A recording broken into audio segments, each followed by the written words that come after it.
नमस्कार।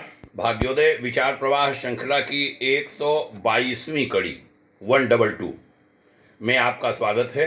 आज रविवार 25 सितंबर को। आज का जो रविवासरी है वह एक बड़े गंभीर मुद्दे पर विषय पर ले रहा हूं। एक गंभीर प्रकरण इन दिनों देश में चल रहा है और उसके लिए वक्फ बोर्डों की चर्चा हो रही है। हम भी सरकार की सेवा में रहे, विभिन्न सरकारी विभागों, बोर्डों, निगमों, परिषदों, सरकारी जो मंत्रालय के विभाग हैं आदि आदि के बारे में हम लोगों को भी जानकारी थी, कौन विभाग कहाँ पर काम करते हैं। तो वक्फ बोर्ड भी हम सुना करते थे कि एक बोर्ड होता है हमारे मुस्लिम समाज के हितों के संरक्षण के लिए समर्पित। अच्छी बात है, होना चाहिए। इधर Shri Ashwini Upadhyay advocate supreme court ने विषय उठाया तो पूरा देश सख्ते में आ गया है। पता चला कि 1991 में गवर्नमेंट ऑफ इंडिया द्वारा धार्मिक संस्थानों हेतु बनाए गए एक विशेष कानून में, पहले 1995 में, बाद में 2014 में, मैं कहना चाहूँगा यहाँ कि श्री नरेंद्र मोदी सरकार के आने के पहले विशेष उपबंध जोड़कर ऐसा बना दिया गया उस कानून को कि वक्फ बोर्ड जो है किसी भी जमीन को अपना होने का दावा कर सकता है और उसमें जो जमीन का मालिक है, संपत्ति का मालिक है, वो कोर्ट भी नहीं जा सकता। उसे वक्फ बोर्ड के सम्मुख ही आना पड़ेगा, उसे ही सिद्ध करना होगा कि ये जमीन उसकी है कि नहीं है। वक्फ केवल हाथ रख दे कि ये हमारी जमीन है, कह दे तो सारे कानून उसके सामने फेल।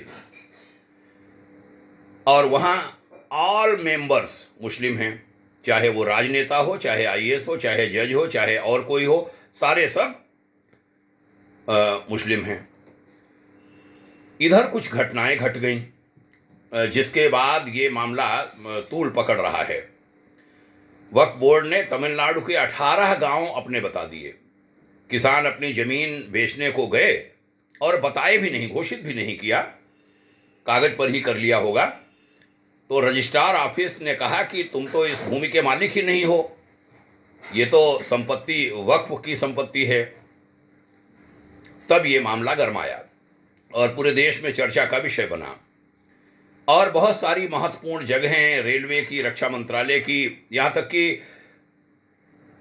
शहीद आजम चंद्रशेखर आज़ाद जी के शहादत स्थल को भी वक्फ ने अपना बता दिया। ऐसी अनेक चीज़ों को इधर अपना बताया। उसके बाद ये मामला गरमाया। उधर पब्लिक सर्वेंट भी बना दिया धार्मिक लोगों को वक्फ के माध्यम से। ये भी एक नई बात जुड़ी जो सुविधा कहीं किसी को भी नहीं मिली है।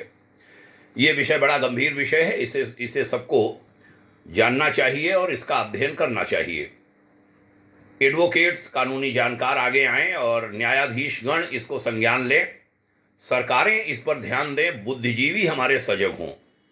मैं तो कहूँगा धर्मतंत्र के लोग, व्यासपीठ के लोग, जिन्हें सुनने के लिए भारी संख्या में लोग जमा होते हैं, वे भी इस पर बोलें, जनता को बताएं। केंद्र सरकार इस विषय में 7-8 बरस हो गए संज्ञान नहीं ले सकी, इसका भी अचरज है देश को। गवर्नमेंट ऑफ इंडिया में कोई सेल ऐसा बनाया जाए जहां ऐसे छुपे हुए जो मामले हैं उनको देखा जाता रहे, उन पर नज़र रखी जाती रहे और जनता के, सभी समाजों के, जनता के हितों का संरक्षण करने की सोची जाए। आज अश्विनी उपाध्याय जी अकेले व्यक्ति हैं, लाखों वकीलों वाले इस देश में अन्य एडवोकेट्स भी निकलने चाहिए जो कानूनों के बारे में जानें, निकालें, पीआईएल करें। अभी मैं समझता हूँ एक 5-10 वकील देश के बारे में सोचते हैं और पीआईएल करके आवाज़ उठाते हैं, शायद इससे कम संख्या होगी। एक वर्ग है लगभग 1 दर्जन लोगों का जो बोल कर जनता को जागरूक कर रहा है और वो निडर होकर बोल रहा है। उन्हें मालूम है खतरे हैं ये सब बोलने के, तब भी बोल रहा है। वे जनता को जागरूक करते हैं, सरकार का भी ध्यान खींचते हैं। कुछ राजनेता देश को जोड़ने के लिए इन दिनों पदयात्रा कर रहे हैं। वे भी ऐसे मामलों को देखें और अपनी ही सरकार के द्वारा बनाए गए काले कानून को खत्म करने की आवाज वो उठाएं मुट्ठी बांधकर। इससे उनकी साख देश में बढ़ेगी, अन्यथा वो मजाक का पात्र बनेंगे। नई पीढ़ी को बहुत जागरूक होना होगा। भविष्य आपका है। ऐसे नियम विनियम बना दिए गए कि आप पैदल कर दिए जाएं और कोई सुनवा न हो तो क्या होगा आपका। हमारे बड़े बुजुर्ग जो अभिभावक हैं वह भी इसका अध्ययन करें, बच्चों को बताएं। हमें ऐसा लगता है कि इसे छोटे छोटे बुलेट पॉइंट्स में देकर पॉकेट बुक बनाई जाएं और हर छात्र की जेब तक उन्हें पहुंचाया जाए। जिनके पास धन है वो खर्च करें इसको छपवाने में और वितरित कराने में। ये समय की मांग है। ऐसे जहाँ पर भी जनता को सजग करने वाली बातें हैं वो पॉकेट बुक के माध्यम से जेबों तक पहुँचें, या जो हमारा ई नेटवर्क है आज तकनीक का, उसका सहारा लेकर इनको फैलाया जाए। कुछ रूप में वो हो भी रहा है, हमने भी सुना, तभी मैं आज ये वीडियो इस विषय पर बना रहा हूँ। सनातन समाज के अलावा अन्य समुदाय जो सिख, ईसाई, जैन, पारसी, बौद्ध आदि हैं वह भी सजग हों।